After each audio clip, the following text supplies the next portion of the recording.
Bonjour à toutes et à tous, de retour en cuisine avec Chouquette pour une nouvelle recette. On va voyager jusqu'en Italie pour faire des cannelloni farcis à la viande.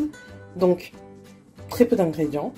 Juste là, le no-cost, si vous n'en avez pas, vous pouvez remplacer par une gousse d'ail écrasée. Donc c'est juste ail, coriandre et persil que j'ai mixé et que je garde au frigo.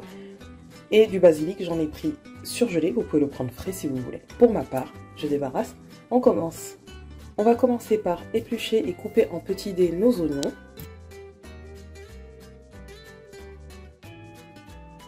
Et voilà, donc je réserve. Ensuite, je prends une marmite que je vais mettre à chauffer. Je ne rajoute aucune matière grasse. Et en fait, une fois chaude, on pourra rajouter la viande hachée. J'ajoute la marmite à la marmite, pardon, la viande.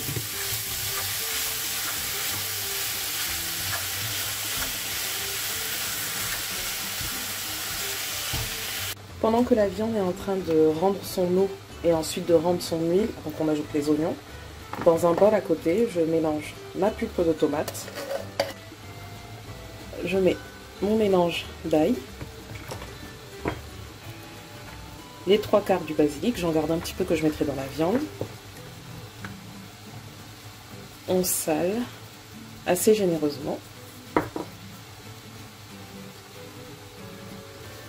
On met pareil les 3/4 du thym et on poivre.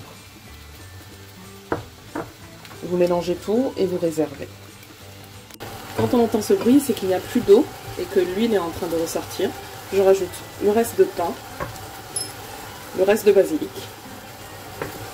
et l'oignon haché. Et on mélange bien le tout.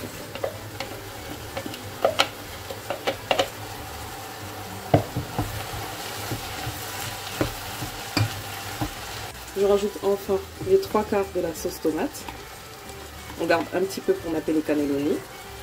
Vous mélangez bien, vous baissez le feu et on laisse cuire pendant 5 minutes encore. Une fois que la viande est prête, on va venir faire le montage. Donc il vous faut le fromage râpé à côté, le reste de sauce tomate, la viande, le ou les plats dans lesquels vous allez mettre les cannelloni. Et le plus important, c'est toujours de venir, avant de commencer à les farcir, vérifier le sens dans lequel vous allez mettre les cannelloni, pour ne pas avoir à les faire une fois qu'ils seront remplis. Donc par exemple là, je regarde le meilleur sens dans lequel je vais les mettre. Ok, et maintenant on peut commencer à remplir. Mon astuce est d'utiliser une petite cuillère. Donc vous mettez le cannelloni à plat, enfin perpendiculaire au bol. On prend petit à petit et on vient pousser avec l'autre doigt.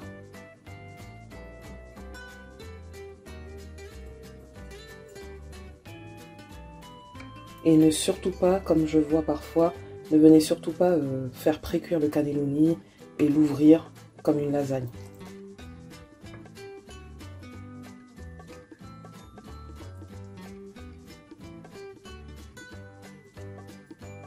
Voilà, sans forcer, quand on voit que c'est rempli, on vient juste avec l'autre bout s'assurer que rien ne ressort et on pousse le cannelloni. C'est tout. Ensuite, une fois qu'on a fini de farcir les cannelloni, on vient rajouter le reste de sauce tomate et on va mettre l'emmental au-dessus avant d'enfourner.